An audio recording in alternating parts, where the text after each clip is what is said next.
Good morning class. आज हम करेंगे chapter number 12, our new chapter climate and weather. ठीक है। क्लाइमेट मीन्स होता है जलवायु और वेदर मीन्स होता है मौसम, और इसी की डिटेलिंग हम इस चैप्टर में पढ़ेंगे। ठीक है। जैसे कि आप इधर देखिए, एक सेकेंड, ये आपको फर्स्ट पेज पे कुछ पिक्चर्स दी हुई है ना, जिसमें कि आपको वेदर दिखा रखे हैं ना। जैसे कि ये समर सीज़न में है ना, और ये विंटर में है, ये रेनी में है ना। ये सारे क्या है, वेदर है ना। और अब वेदर और क्लाइमेट में क्या डिफरेंस होता है एग्जैक्टली ये हम डिटेल में चैप्टर में पढ़ेंगे। Okay, our next line is the condition of wind, sun and temperature. Sun, wind मतलब हवा की, सूरज की, और टेम्परेचर हमें एक्सप्लेन करता है कि the weather of a day, एक दिन का वेदर, मौसम क्या है ना। कि जैसे हवा कैसी चल रही है ना, हवा ठंडी है कि नहीं, सन है कि नहीं, टेम्परेचर लो है कि नहीं, है ना। जैसे कि आजकल देखो आप, हमारा टेम्परेचर लो है ना, सन भी नहीं दिखता, हवा इतनी तेज़ चलती है ठंडी, तो क्या है, कोल्ड है ना, ठंडा मौसम है, एकदम विंटर सीजन चल रहा है ना। तो ये तीनों चीज़ें, ये तीनों कंडीशन हमें बताती है कि हमारा वेदर कैसा है। ठीक है। अब हम पढ़ेंगे टेम्परेचर, कि टेम्परेचर क्या होता है। It tell us how hot और कोल्ड द डे इज़।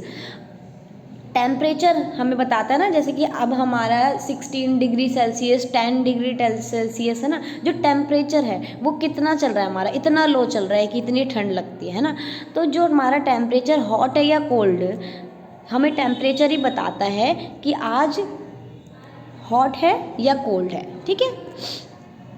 अब जैसे कि टेम्परेचर लो है तो कैसा सीज़न रहेगा, है ना। अगर आपका टेम्परेचर लो है तो आप ये करोगे, है ना, ये हाथ सेकोगे क्योंकि ठंड है ना। और अगर टेम्परेचर हाई है, बहुत ज़्यादा गर्मी है ना, तो आप आइसक्रीम खाओगे, है ना। ठीक है। टेम्परेचर लो रहता है तो ठंड रहती है, और टेम्परेचर हाई रहता है तो क्या रहती है, समर्स रहती है, गर्मी रहती है ना।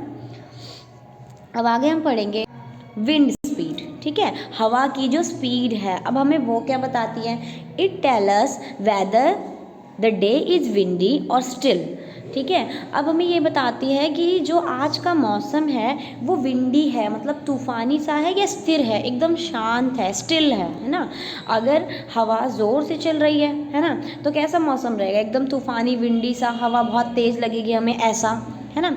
और अगर एकदम शांत मौसम है, एकदम अच्छा इन्वायरमेंट हो रहा है ना, अच्छा वेदर हो रहा है, तो हमें कैसे पता चलेगा, ऐसा सा लगेगा, अच्छा सा, है ना, एकदम शांत सा। ठीक है। तो जो विंड की स्पीड है वो भी हमें बताती है कि तूफ़ानी मौसम है या स्टिल एकदम शांत मौसम है। ठीक है। अब आगे हम पढ़ेंगे ह्यूमिडिटी के बारे में। ह्यूमिडिटी क्या होती है, नमी, है ना। It is the amount of water vapour in the air. ये क्या है, जो हमारी एयर है उसमें कितना अमाउंट ऑफ वाटर वेपर है, कितना पानी की भाप है ना, वो कितने अमाउंट में है। When the air has high humidity the sweat from our body does not evaporate easily. अगर हमारी हवा में ज़्यादा नमी होगी, ज़्यादा ह्यूमिडिटी होगी, तो हमारी बॉडी का जो स्वेट है वो जल्दी से इवेपोरेट नहीं होता। और ह्यूमिडिटी हमें क्या कब लगती है ना, समर्स में लगती है ना। गर्मी जब होती है तो हमारा स्वेट इवेपोरेट हो जाता है ना, नहीं होता, वो बॉडी में ही रह जाता है ना। तो हाई ह्यूमिडिटी कब होगी, एयर में। और जब एयर में ज़्यादा नमी होगी तो क्या होगा,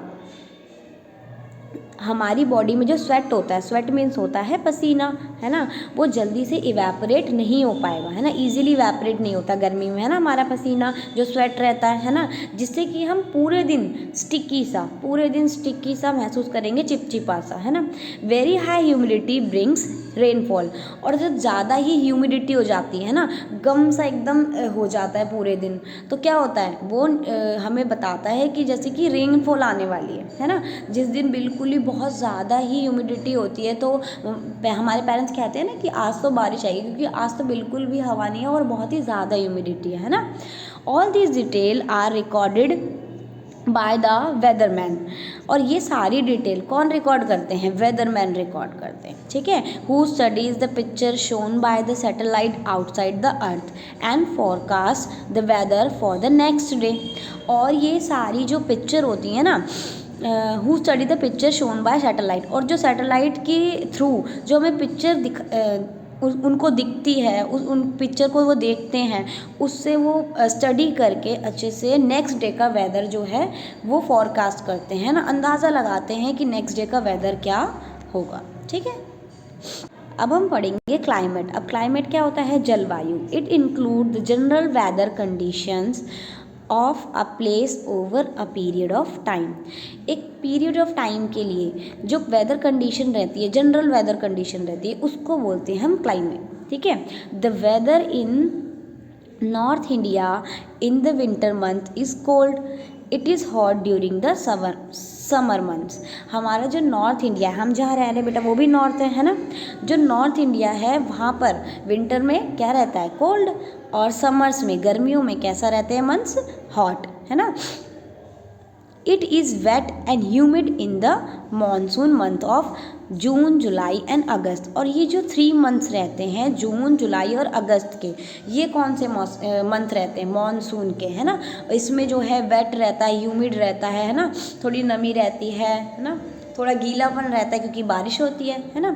we should say that India is a warm country because the climate here is generally warm through the winter or through the winters are cold but for a very short duration। तो इसमें लिखा हुआ है कि हम ये कह सकते हैं कि जो हमारी इंडिया है वो वार्म कंट्री है ना, थोड़ा गर्म देश है, जहाँ पर जो क्लाइमेट रहता है वो गर्म ही रहता है ज़्यादातर। क्योंकि क्या रहता है? विंटर तो आती है लेकिन बहुत शॉर्ट पीरियड ऑफ टाइम के लिए आती है, और जो short period of time winter है वो कब चली जाती है पता ही नहीं चलता है ना। अभी विंटर आई, अभी चली जाएगी और फिर से समर स्टार्ट हो जाएगी, जिसका ड्यूरेशन बहुत ही ज़्यादा लंबा रहता है ना।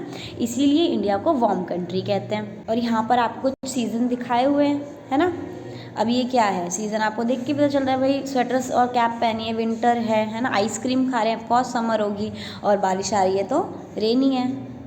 अब आगे आप यहाँ तक पेज नंबर 104 तक अच्छे से रीड आउट करके आएंगे और इसको अच्छे से समझ के आएंगे। फिर हम आगे क्लाइमेट चेंज, ये नेक्स्ट पेज नंबर से स्टार्ट करेंगे, ठीक है। नेक्स्ट क्लास में पेज नंबर 105 से। Okay, enough for today.